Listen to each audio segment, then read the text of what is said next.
Hello and welcome back to the shed. Third video. It's a big one. The big boy. A loco I've been after for a long time. I've known about the big boy for many years, and I'd say she's the second most famous loco after Flying Scotsman, of course. Not that I like Flying Scotsman, it makes my blood boil, but that's besides the point. What we're looking at today is my favourite loco, probably, of the Americans. Because probably she's the most well known and I've known about her since childhood. So what is the big boy? The big boy is a 488-4 design built by Alco for Union Pacific during World War II. Essentially a larger version of the later Challengers. She wasn't originally going to be called the Big Boys. Or the entire class wasn't meant to be called the Big Boys. An Alco worker during production wrote on the smoke box door of one of these giants the words Big Boy, and the name stuck, evidently. And not many people thought they'd see one run again after the end of Union Pacific steam. These giants that hauled freight and you'd hear them from miles off, really. But in about a month's time, 4014 will be running yet again and hauling excursion services for Union Pacific. As of now, and I'm recording this, I think yesterday she was steam tested, and a few days prior she had her fire put in her. So she's very much far along.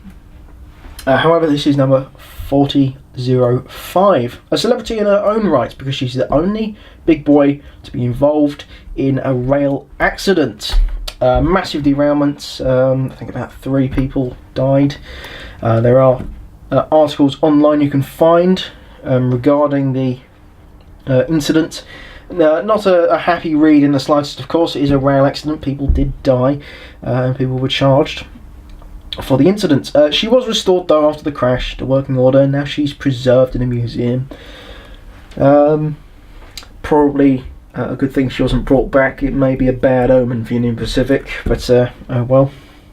This model was made by MTH, so of course it's got the standard features. So we've got a fan-assisted smoke unit, double chimney, of course. Different to the Challengers one, there's a singular hole in the centre between the 2 smokestacks. We've got fitted crew, plenty of detail, rivet detailing, loads of pipe work.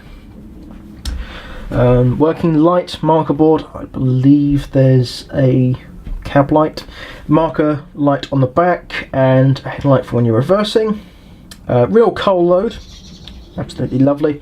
And of course you've got our standard little roof hatch, which does open, although it is a little bit stiff to go back down when you've got it all the way up. That's how it is. Whistle yet again behind the smokestack. This is a 4884, and it sports the same whistle as the FEFs and the 4664s. Of course, painted up nice and I suppose brassy. It's not gold, and so are the blowers and such. The model is very nice, and there is actually a bit of interchangeable detailing. The big boy sported a sort of smoke deflector for the stack. It would come up and sort of shroud the 2 stacks, and it would blow it backwards. I think it was probably just while it was getting steamed up. As you can see here, there's sort of some vague detailing here, and you can pull that out, and in the box there is actually one of them you can pop on, and I suppose you can turn it on and blow out the pack. If you are adding smoke fluid to this, I highly recommend you use a needle of some kind. It will save you so much time, and it will be a hell of a lot more precise for getting the actual smoke fluid in there. Well, now I've covered the main bits and bobs of the loco, I'll take you in for a closer look. Now, unfortunately, this loco is black on black, so you will have to forgive the slight grainy picture that I've got going on here. Plus, it is spring. It's not exactly the brightest time of year. Although I wouldn't exactly want to be doing this in summer. I don't want to sweat to death. So, as you can see, plenty of rivet detail on the firebox there. Cab side, you've also got the driver in there. That's not the driver, sorry, that's the second man. Driver's on the other side, forget that. It's America, of course. Real coal load yet again. No idea what that is. I think it's a bit of glue that's set weird and sort of poked its head through. Whatever.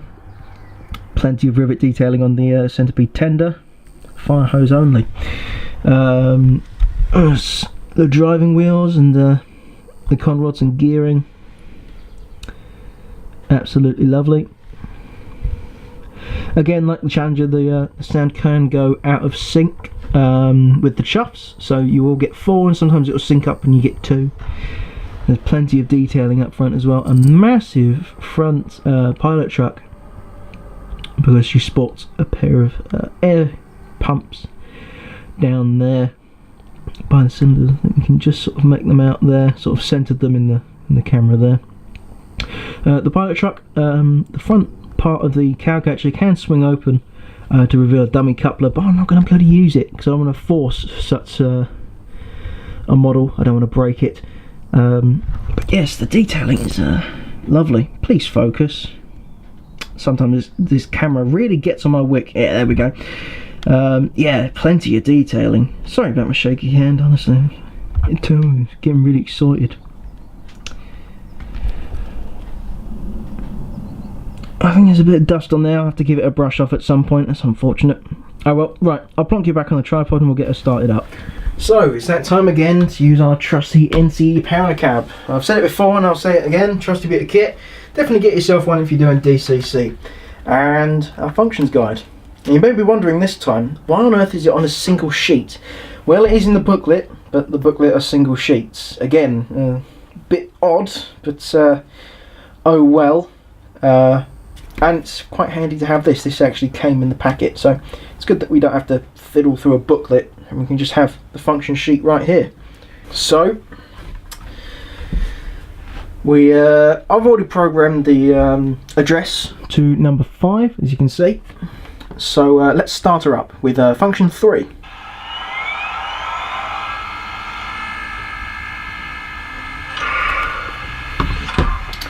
And as you can hear, this is probably the reason I think she's the most alive of locos, because of the pumping that you can hear just there. Very much like human breathing, which I think is why steam locos are very much so human. They have such a feel to them. But anyway, I digress. So let's get the headlight on, and we'll get the conductor's giving us a highball signal. You can be quiet too. Yes, she does play randomised voice lines, and of course there's the idle sequences as well. Passenger freight announcement wise, she does sport a freight announcement, which is slightly different. There's a bit of witty banter that no one laughs at, and you know, maybe if you got it in an exhibition, yeah, it would probably produce a bit of a laugh if someone noticed. But that's about it. Something about a circus train, we're taking some flat cars and then it'll move off. Smoke function has moved, and so has the grade crossing. Grade crossing has gone to function 11. Smoke has moved from 8 to 12, which is a bit bizarre, but let's just make sure 12 isn't on. No, she's not. So we'll select function 12. And of course it does take a moment to get started up. I have put a bit more smoke fluid in there, but she will take a moment to get warmed up. It's probably best if you move her off first. Something I didn't do and I probably should do right about now. Give a blow down the smokestack if there's no smoke coming out and you have turned the smoke unit on. I suggest you give a small short blast of air, just puff yourself down that smokestack, just so you know the smoke can get out. I can actually see a bit coming out now. So yes, she does take a moment to get started. So anyway, we'll put her in reverse. Since she's a heavy haul, I've decided that I'll be running her with the box cars and the passenger cars because, well, why not? She needs to haul something that's a bit longer, don't you think? So let's put her in reverse, give the reverse signal with option 10, and roll her backwards.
circus train in the yard. I didn't know the circus train was coming here. Oh, look closer. That's not a circus train.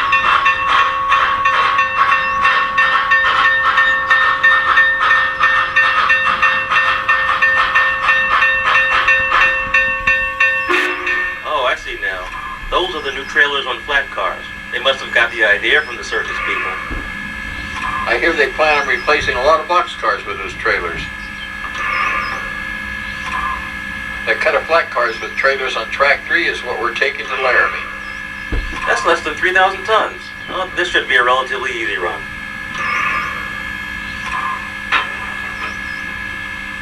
It should be, as long as another train doesn't delay us. Well, we are a priority train, right?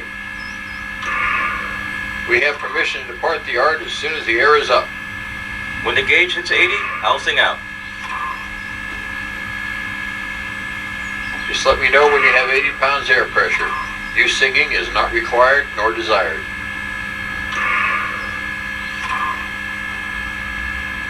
Okay, we have 80 psi. Let's get her moving.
So, that's the Union Pacific Big Boy made by MTH. An absolutely wonderful loco.